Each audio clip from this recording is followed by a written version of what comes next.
أعوذ بالله من الشيطان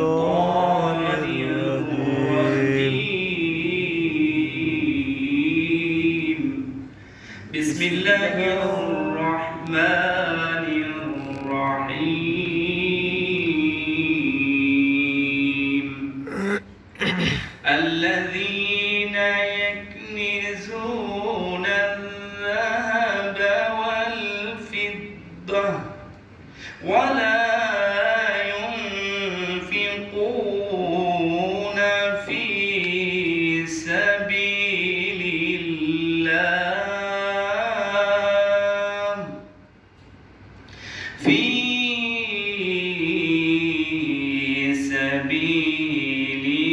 الله فبشرهم بعذاب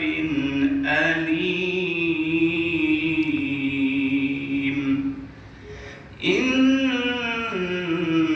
الله وملائكته يصلون على النبي يا أيها الذين آمنوا صلوا عليه وسلموا تسليما اللهم صل على سيدنا مولانا محمد وعلى آل سيدنا مولانا محمد قرآن মুদের মাথার মুকুট কোরআন মুদের সংবিধান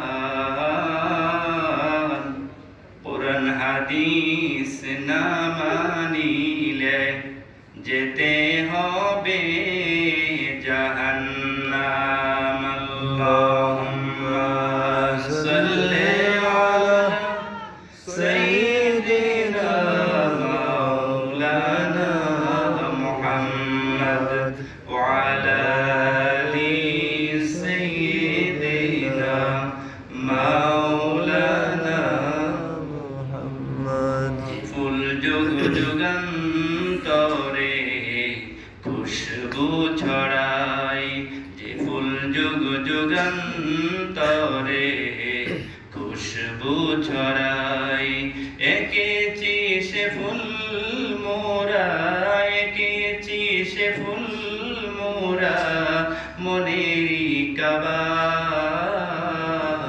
যে ফুল যুগান্তরে খুশবু ছড়াই আল্লাহুম্মা সাল্লি আলা সাইয়্যিদিনা মাওলানা মুহাম্মদ ওয়া আলা আলি সাইয়্যিদিনা মাওলানা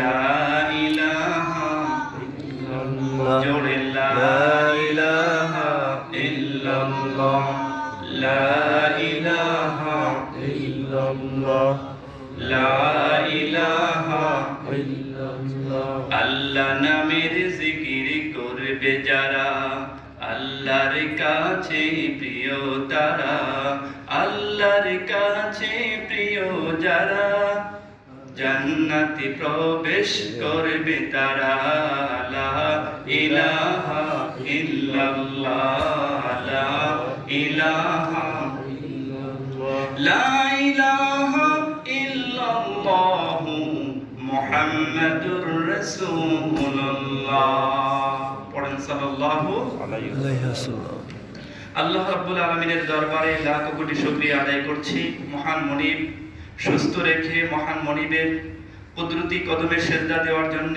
আল্লাহর ঘর মসজিদে আসার এবং বসার তৌফিক দান করেছেন কালিমাতু শুকর আদায় করছি আলহামদুলিল্লাহ আলহামদুলিল্লাহ সম্মানিত হাজিরিন সপ্তাহের শ্রেষ্ঠতম দিন পবিত্র রমজান মাসের তৃতীয় জুমায় আমাদেরকে মসজিদে আসার তৌফিক দান করেছেন আরেকবার কালিমাতু শুকর আদায় করছি আলহামদুলিল্লাহ সম্মানিত হাজিরিন আজকে আপনাদের সাথে কিছু কথা শেয়ার করব আমাদের সামনে আজকের রজনী থেকে শুরু হচ্ছে লাইলাতুল কদরের রজনী।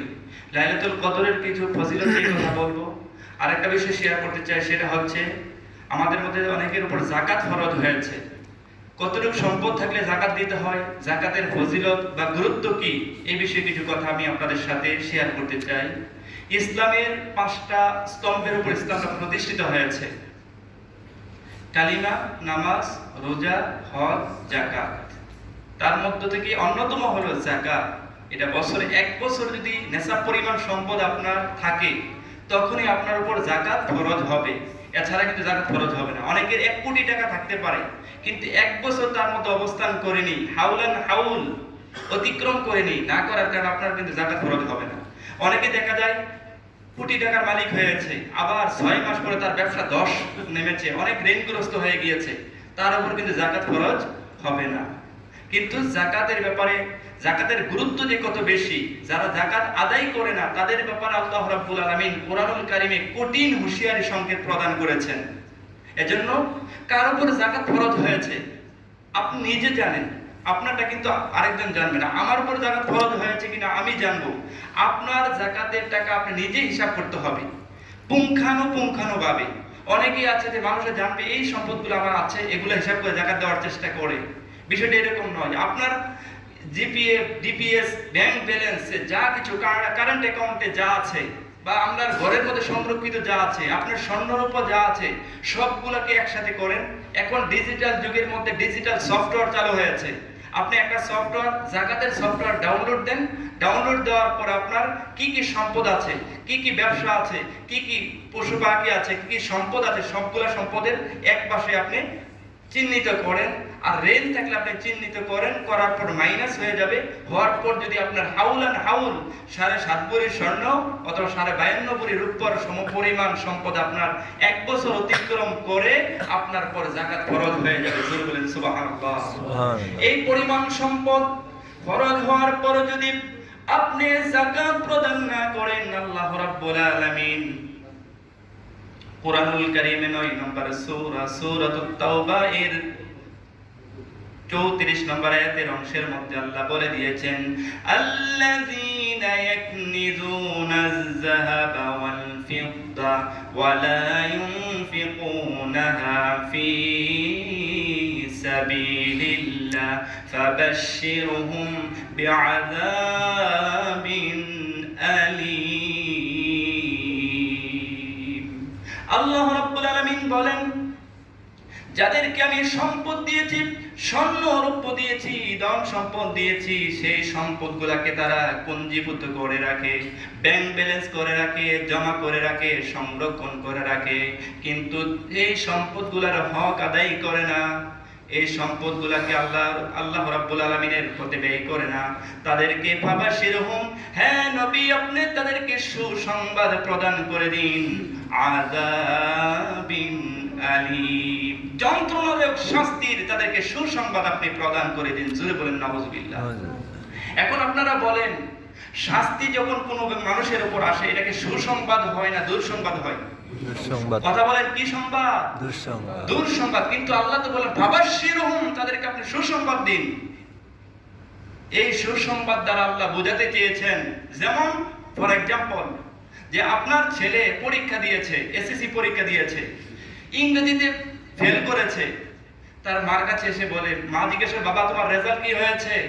বলো, মা ভালো হয় না, ইংরেজি খারাপ হয়েছে, ইংরেজিতে ফেল করেছি। তোমার বাবা যদি জানতে পারে, এত টাকা প্রাইভেট পড়ালো, অনেক টাকা খরচ করালো, করার পর এখন যদি তোমার বাবা জানতে পারে, তোমাকে মজা বুঝাবে। এখন বলেন, এই মজা কি আসল মজা? কথা বলেন, কি মজা? মায়ের মাত্রাটা কি হবে? কথা বলে কি হবে?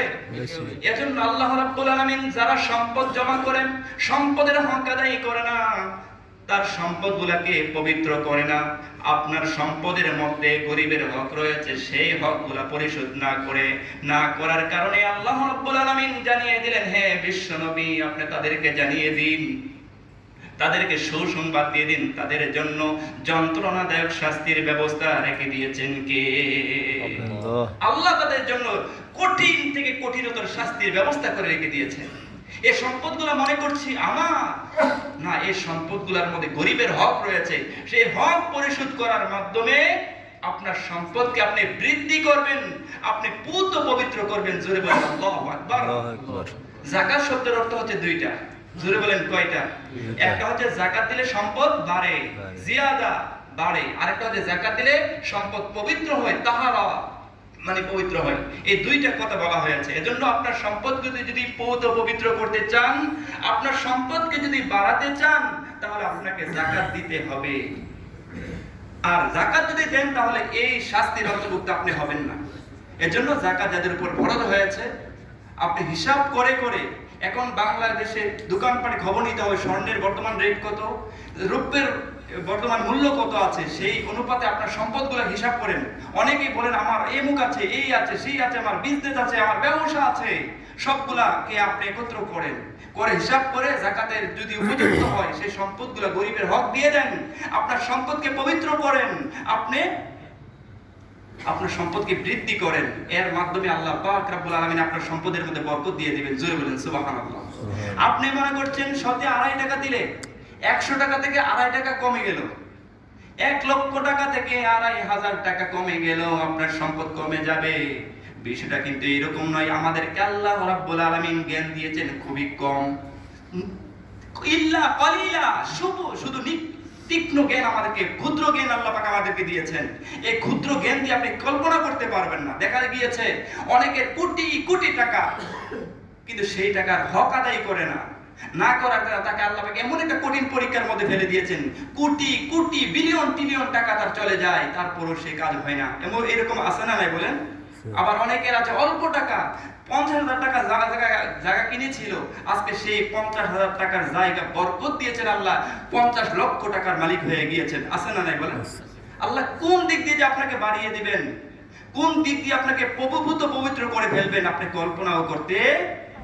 এজন্য আল্লাহ রাব্বুল আলামিন 9 নম্বর সূরাতুত তাওবা এর 103 নম্বর আয়াতের মধ্যে আল্লাহ জানিয়ে দিয়েছেন, খুয মিন আমওয়ালিহিম সাদাকাতান তুতাহহিরুহুম ওয়া তুযাক্কিহিম বিহা ওয়া সাল্লি আলাইহিম ইন্না সালাতাকা সাকুনুল লাহুম। আল্লাহর নবীকে আল্লাহ জানিয়ে দিলেন, হ্যাঁ নবী, যাদেরকে আমি ধন সম্পদ দিয়েছি, যাদেরকে আমি যাকাতের সমমূল্য সম্পদ দিয়েছি, তাদের কাছ থেকে আপনি যাকাত গ্রহণ করুন। যাকাত গ্রহণ করার মাধ্যমে তাদেরকে আপনি পূত পবিত্র করুন, তাদেরকে পরিশুদ্ধ করুন, অন্তরটাকে আপনি বিশুদ্ধ করুন। সুবহানাল্লাহ পড়েন।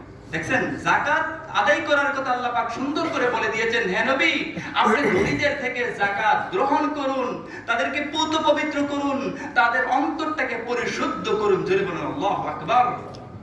যাকাত দেওয়ার মাধ্যমে আল্লাহ পাক এই আয়াত দ্বারা বোঝাতে চেয়েছেন সম্পদ পবিত্র হবে, নিজের আত্মাটাও পরিশুদ্ধ হয়ে যাবে।